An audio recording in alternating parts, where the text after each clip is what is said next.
Anak-anak, sebelum kita belajar, kita mau naikkan satu pujian berikut ini.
Sebelum belajar, kita mau berdoa, semuanya lipat tangan, tutup mata.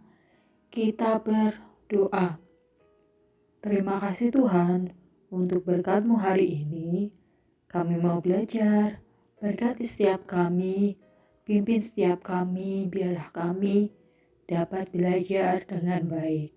Dan berkati setiap orang tua kami yang membimbing kami, dan kami juga menyerahkan setiap mister yang ada ke dalam tangan kuasa-Mu. Terima kasih Bapa, terima kasih Yesus, haleluya, amin. Nah, anak-anak, di pertemuan sebelumnya kita sudah belajar tentang bertanggung jawab. Jika anak-anak diperhadapkan dengan teman yang mengajak membolos, apa yang akan anak-anak lakukan? Ya, kita tidak boleh mengikuti ajakan seperti itu. Membolos tidak akan membuat anak-anak menjadi anak yang pintar.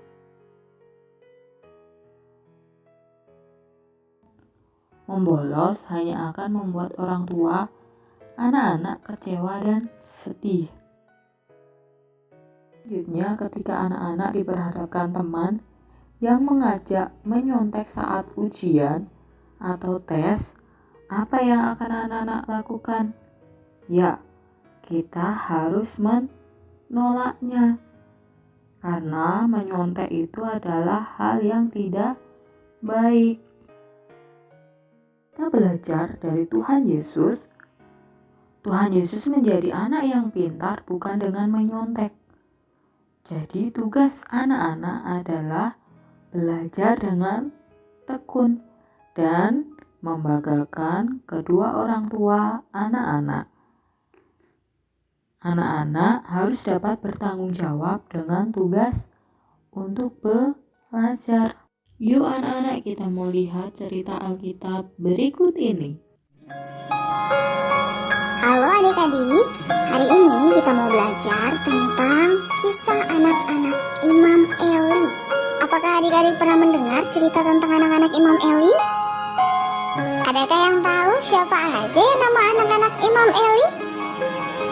Ya, namanya Hofni dan Pinehas. Adik-adik, apakah kalian tahu kalau Hofni dan Pinehas juga adalah seorang imam? Ya, mereka menjadi imam sama seperti ayahnya, Imam Eli. Seorang imam melayani Tuhan. Mereka bertugas menjadi pengantara manusia dengan Allah. Pada waktu itu, ketika umat ingin memberi korban persembahan kepada Allah, maka seorang imam menjadi pengantaranya.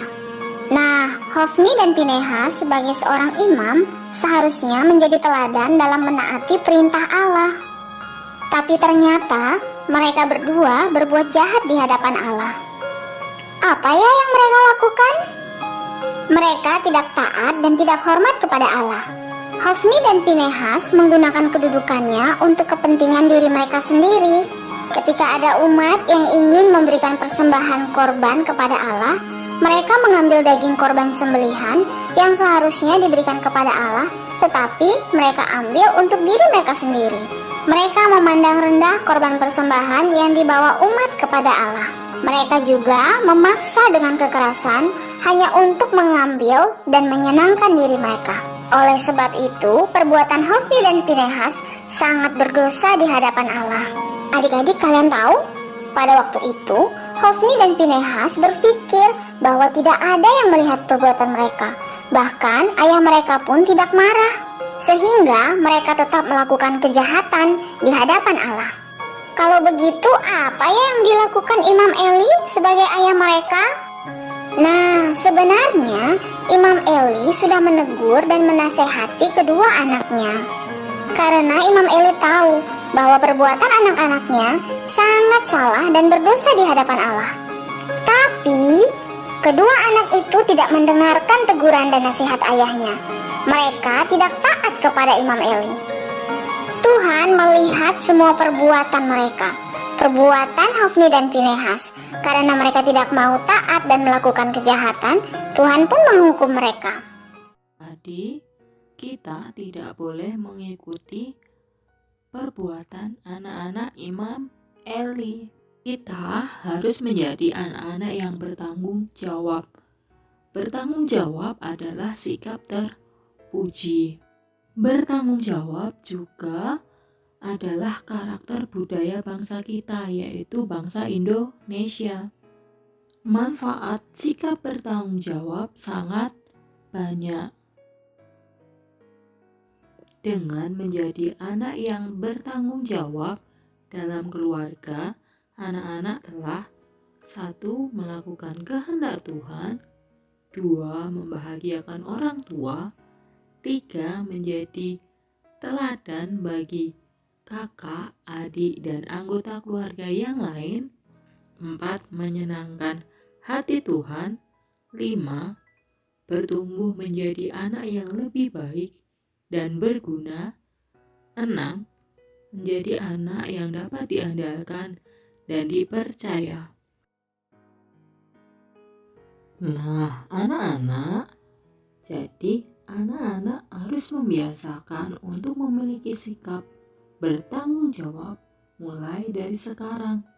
Jika merasa sulit, anak-anak bisa berdoa kepada Tuhan supaya kita mendapat tuntunan dari Roh Kudus. Tugas yang pertama, bacalah drama di halaman 56-57, lalu tuliskan apa yang anak-anak bisa pelajari dari drama tersebut. Yang kedua, menghafal ayat hafalan Lukas 2 ayat 47. Itulah tadi pembelajaran kita kali ini. Kita akan menutupnya di dalam doa. Semuanya tutup mata, lipat tangan. Kita berdoa. Terima kasih Tuhan untuk pimpinan-Mu dalam belajar kami hari ini. Kami sudah selesai belajar. Engkau akan pimpin kami dalam kegiatan kami selanjutnya. Kami menyerahkan kehidupan kami ke dalam tangan kuasa-Mu. Hanya di dalam nama Tuhan Yesus Kristus. Haleluya. Amin.